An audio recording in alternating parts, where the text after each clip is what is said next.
Hello, Watem here, and welcome back to Small Umineko When Seagulls Cry. Let us continue. Cannon already in the boiler room. The boiler room's characteristic damp heat tormented him. It had always been an unpleasantly smelly and hot place. And, on top of that, the room was full of that horrible stench, which made Cannon feel like he was going to be sick.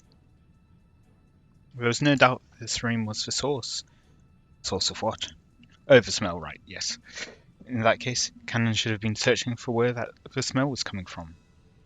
However, Cannon kept gazing straight forward as he grabbed a hatchet from a tool shelf just off to the side of the door. He hadn't stretched out his hand because he'd wanted a hatchet. He had wanted to grab a weapon. Any weapon. Why?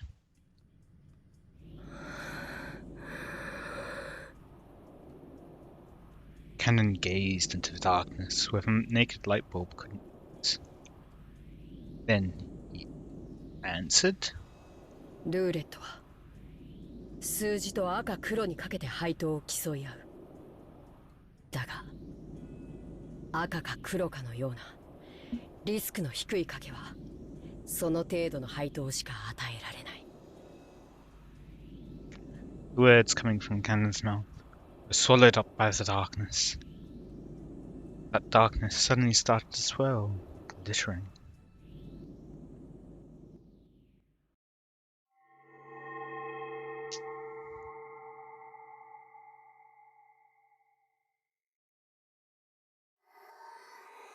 Oh, right, butterflies.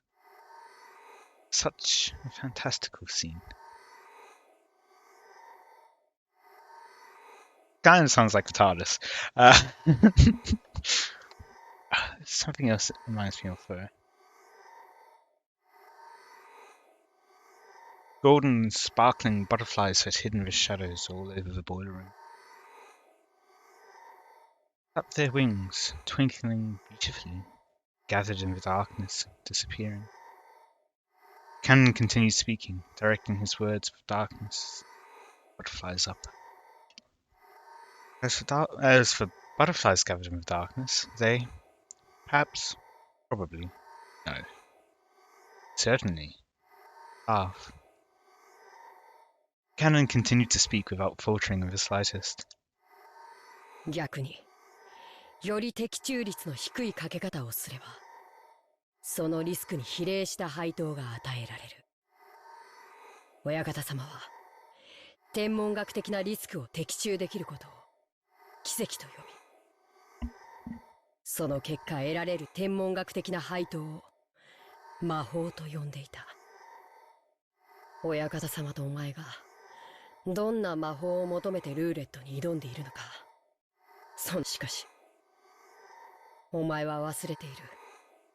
ルーレットには赤でも黒でもない目が出うることを忘れている。Roulette has a special pocket called Zero, which means that the house takes everything in certain variants of the game. This means that all of the coins bet on the table will be swept up, just as though everyone has forfeit. 僕は一つだけ心に決めていた。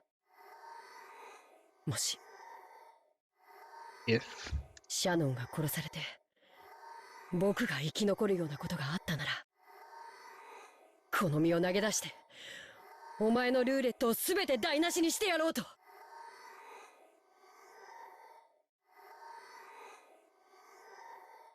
So, a couple of things about this.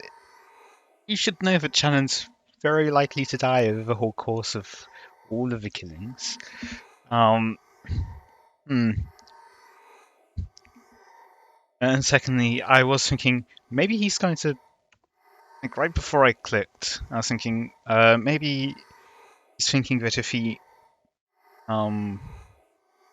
kills himself, he'd break the pattern which has been established by the Epitaph, thereby breaking, making it so that the whole series of death isn't following the path that the Epitaph set it on. これは親方様が決めたルールでも、ましてやお前が決めたルールでもない。このルールは僕が作った。僕はもう家具じゃない。お前のルーレットのゼロなんだ。 Cannon's face twisted with humiliation. It was clear that his defiance against his own weakness was being ridiculed somehow. Cannon's brow creased even further. A fierce expression that he'd never shown to anyone appeared on his face. The hand grasping the hatchet was shaking. The sweat became drops, which slid downwards. It was clear that the emotion causing Cannon's hand to shake wasn't just anger. However, Cannon suppressed that emotion.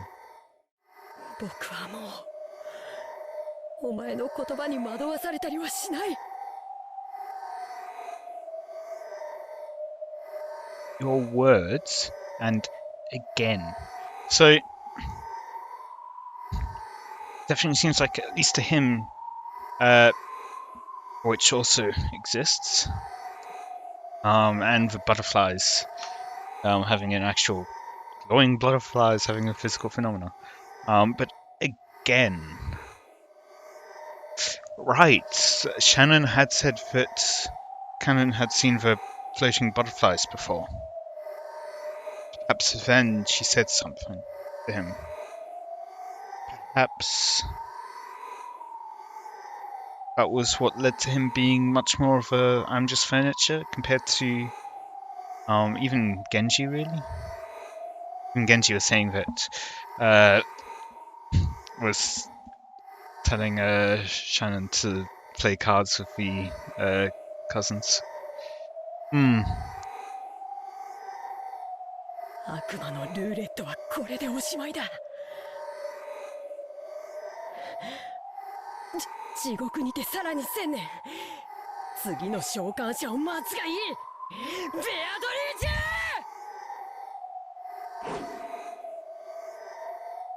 When Cannon raised the hatchet and tried to dive into the darkness definitely sneered. Sneered at that courage as if it was vulgar, lazy, futile, and meaningless.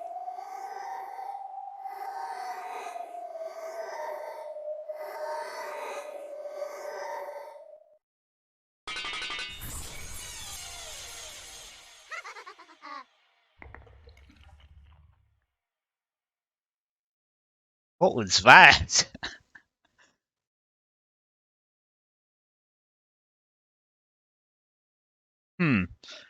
Cannon, his hatchet still held aloft, couldn't take another step after that. The clang. The hatchet that he'd been grasping fell and rolled on the floor. Following that, a pair of thuds. Cannon's knees hit left and right. That hand, which looked like it was trying to catch the sky, now that the hatchet had been dropped, gradually lowered, landing on his chest. Then the other hand did the same.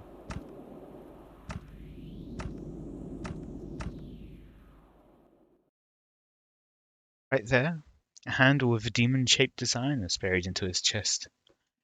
The same type of weapon that had been stabbed into Evan Hideyoshi's forehead. Cannon's chest.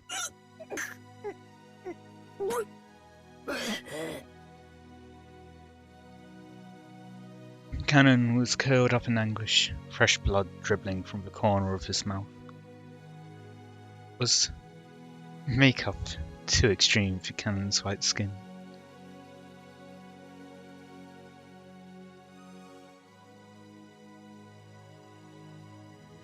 The butterflies leave. Oh, maybe not. Around the scene, the glittering gold butterflies danced through the darkness, mesmerizing. It was a beautiful, beautiful dance, a funeral march of tribute, ridicule, contempt for a single boy's self-sacrifice. Cannon had already been prepared for his own death, but although he could do nothing but accept the death he had received, he attempted one last measure of resistance. He grasped the handle of a weapon sticking into his chest with both hands, and, gritting his teeth with an acute, unearthly pain, he pulled it out.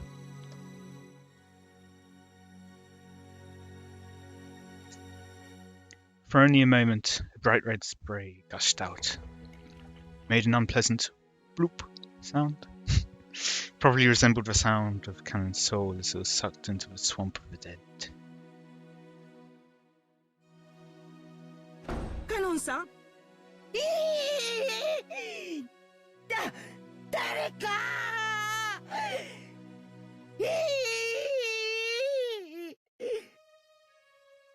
Kumasawa screamed at the incomprehensible sight in front of her. Cannon was lying in a pool of blood. Kumasawa's heart was in complete mess. Ah, what a horrible fate.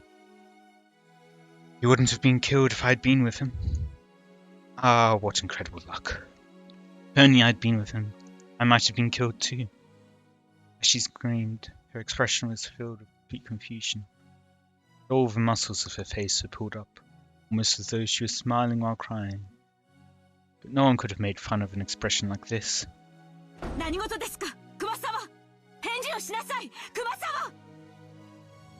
The first one to dash in was Natsuhi, holding the rifle. Bachelor and Genji dashed in after her. Normally, they probably would have started discussing the origin of that violent stench filling the boiler room. But after they saw Cannon, he was lying on the ground as if he were drowning in an ocean of his own blood. Stench wasn't important anymore.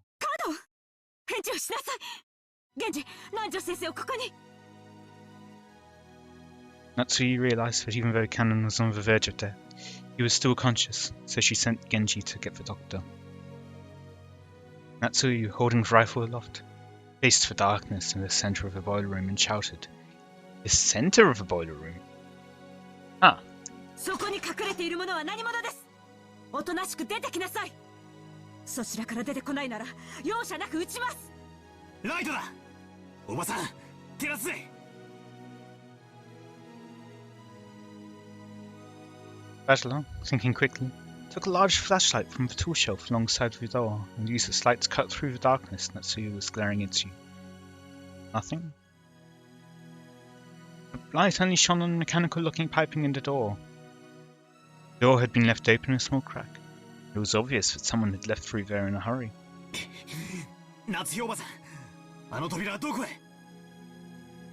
From memory, wasn't the door like that to start with? Genji, あの扉はどこに通じているのですか？中庭です。逃がすかよ。くそこの野郎。Bachelor let out a war cry as he slammed into the door. Cool air from outside suddenly rushed in. There were some thin, rough stairs leading up. Bachelor ran up them, shouting. Natsui was rushing up the stairs, chasing after Bachelor. They were in the courtyard. The courtyard of a mansion had been built strictly for lighting purposes, so it wasn't a very elegant place. Ah, okay, lighting for the rooms, okay. Because it was surrounded on all sides, the air was calm and completely undisturbed, even though they could hear the sound of strong winds. It was only the gentle, sorrowful rain. As he ran through the cold, scattered raindrops, dashing up the stairs into the courtyard, Bachelor looked in every direction. Of course, the odds of him finding a suspicious silhouette just standing around nonchalantly, pretty much zero. Bachelor spun, looking all around. He turned again and again, kept spinning until he almost lost his sense of direction. Prayed he would see the culprit somewhere in the scenery. There was no chance. All he saw as he spun was more and more of the mansion's heartless walls and windows. Furthermore, there were two entrances into the mansion from the courtyard. Neither of them were locked. Because the courtyard couldn't be entered from outside the mansion, the doors had been built without locks. He didn't know which one they had left through. He had to give up. Bachelor pounded the wall with his fist, swearing.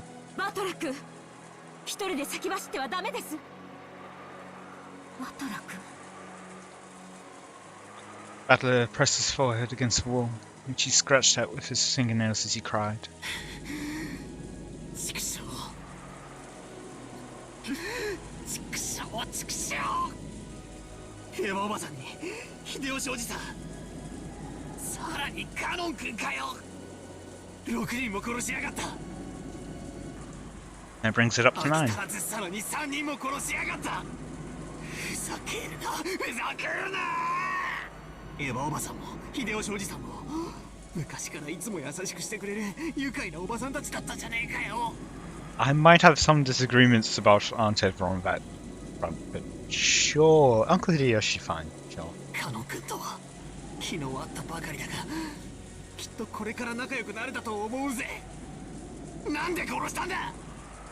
どうして人ってのはな、殺しちまったらな、 Maria would disagree 二度 with と you. 生き返らねえんだぞ。 Let's have a look at the characters now. Oh, it hasn't. Oh, right, he isn't dead yet. Kinzo obviously still missing. That hasn't changed. That one hasn't changed. Pretty sure I read this one already. Yeah. Same with this. But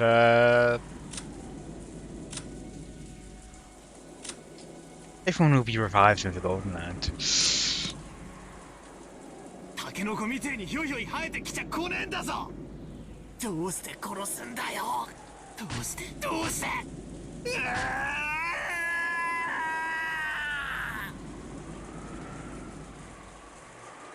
Battler was a boy who could understand the feelings of pain and regret in a person's heart. So he cried with all his strength. Natsui, who had always thought of Battler as a frank person, was a little surprised to find he had this delicate side. At the same time, she understood how easily the hurt the heart of a young person could be, as she held him. 大丈夫です。あなたもジョージ君もマリアちゃんもジェシカも母として、そして後ろ宮家の代表として。 Yeah, thinking about it, she's the only one left in these two columns. So what, we're down to 1, 2, 3, 4, 5, 6, 7, 8, 9, 10 people.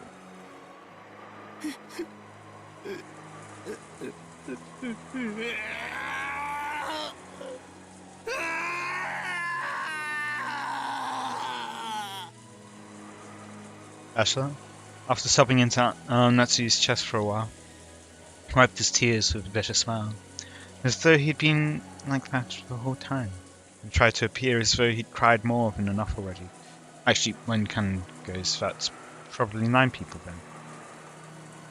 とにかく一度下に戻りましょう。犯人を探すより自分たちの身を守る方が最優先です。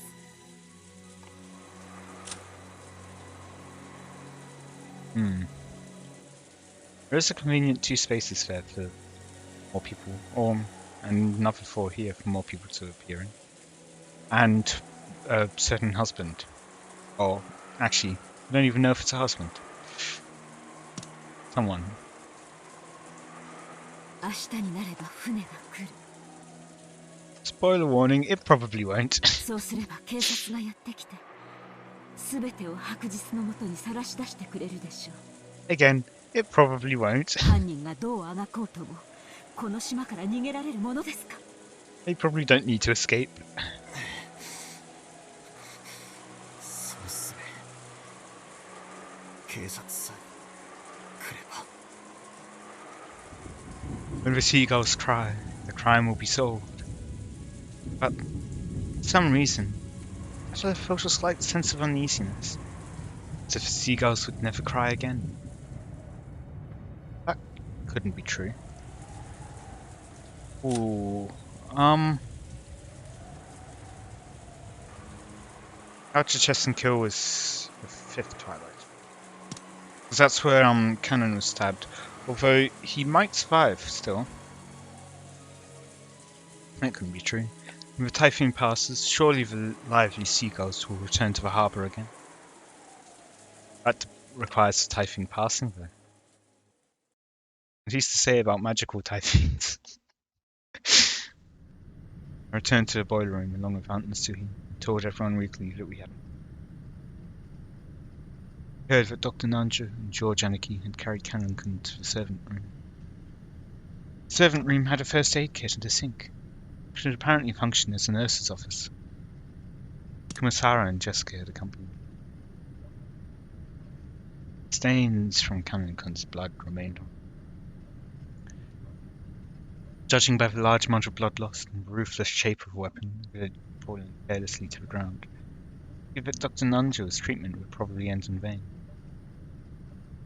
The weapon was doubtlessly the same type that had been stuck in Aunt Eva and Uncle Yoshi's foreheads. So normally I'd think that he wouldn't survive, but on the other hand, it might not be within the rules for to die, because they've already had the two clothes that will be torn apart. But wait, isn't the demonic design on the handle a little different?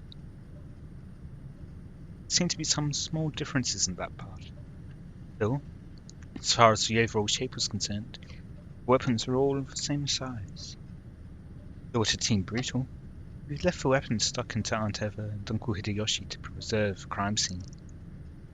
So, this was the first time we were able to have a perfect view of the entire weapon. As we expected, the weapon was not bladed like a knife, but shaped like an ice pick, rather a thin stake. And it had a spiral-shaped pattern, sort of like a drill, like something that might have been driven into the heart of human sacrifices in some demonic ritual. Including the handle, it was 25 centimeters long. Half of that was the stake-shaped part, which was stained with deep red. The length of the blood-stained part made it clear just how deeply it must have penetrated into Kanran-kun's chest.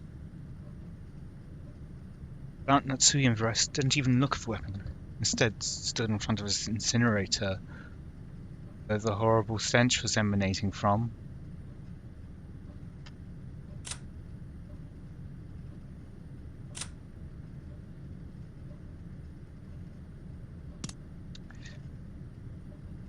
We must have dragged it out. Dragged out that thing which had been burning in the furnace. It was still smouldering and kept sending out dense waves of that awfully unpleasant smell.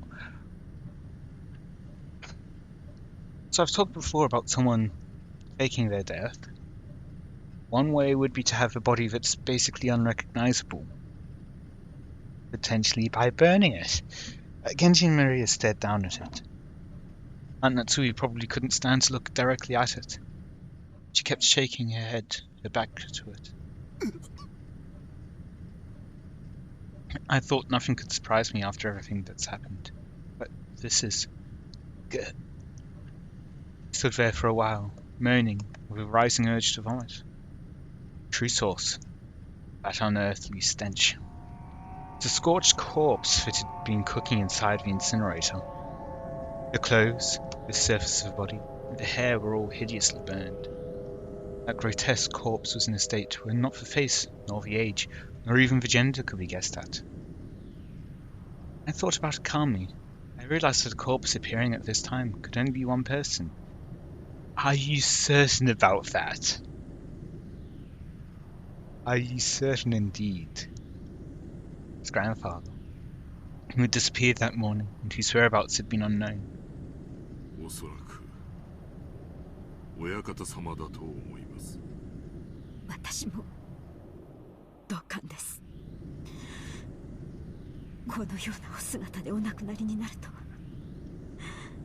おいたわしや。でもこの死体本当にじい様だって保証はあるんすか？こうも黒焦げじゃ性別さえも想像つかないってのに。ワトラ君、足をご覧なさい。 Aunt Natsui had a handkerchief over her mouth and her eyes averted, pointed and told me to look at the burnt corpse's feet. 両足の指です。本当だ。Just as Genji had said, there were 6 toes on each foot. Each individual toe looked so normal in its line, I hadn't noticed. 親方様はお生まれの時から両足の指に特徴がございました。そして故に親方様は後ろ宮家の再興を託されたのです。後宮家には昔から生まれつき多子症の方が多かったそうです。多分遺伝的なものでしょう。Polydactyly literally means many fingers, because a little mistake by God when person is born, one of their toes or fingers splits into 2. The total number increases. But a big deal wasn't usually made of polydactyly. Arch? Because it isn't a disease, it's just something people are born with.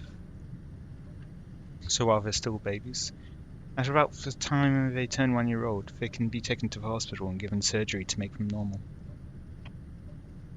And a child with polydactyly, treated before they become aware, they might not even remember it themselves.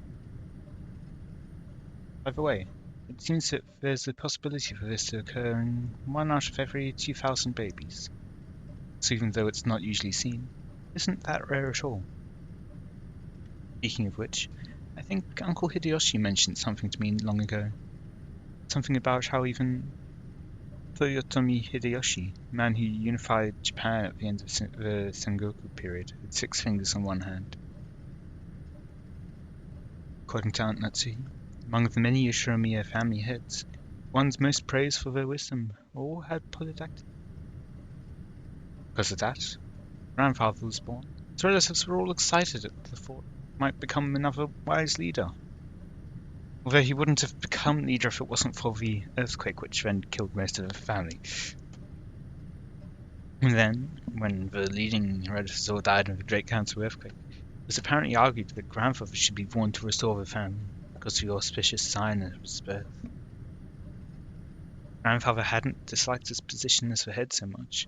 His 6th toe probably would have been pretty lucky for him.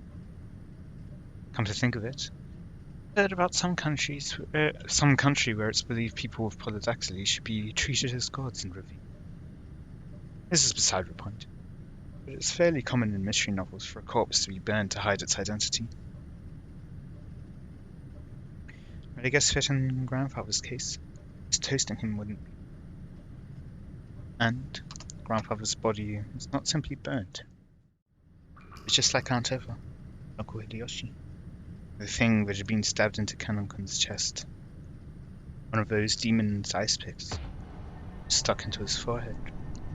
指に当主の指輪がありません。昨夜の手紙の通りということですか。お父様、さぞやご無念でしょう。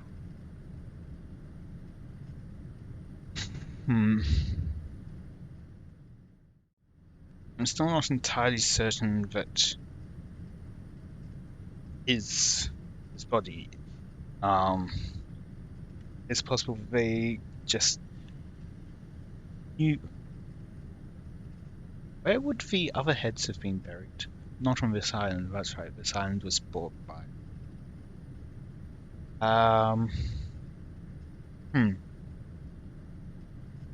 But if it's common in the family, might know where one of those bodies is buried. If it could be prepared beforehand to burn it enough so that it isn't necessarily him, but then leave enough evidence so that they still highly think that it is him. Then between Eva and Hideyoshi, I think the easiest one to fake would be Eva. Difficult to keep your eyes open like that. But the pick doesn't necessarily actually go into the head. It's possible to have a fake one, which is then just stuck to their head, glue or something, and then make up for the blood. On the other hand, the doctor did actually say that She was dead, so unless those two are in league, unlikely that she...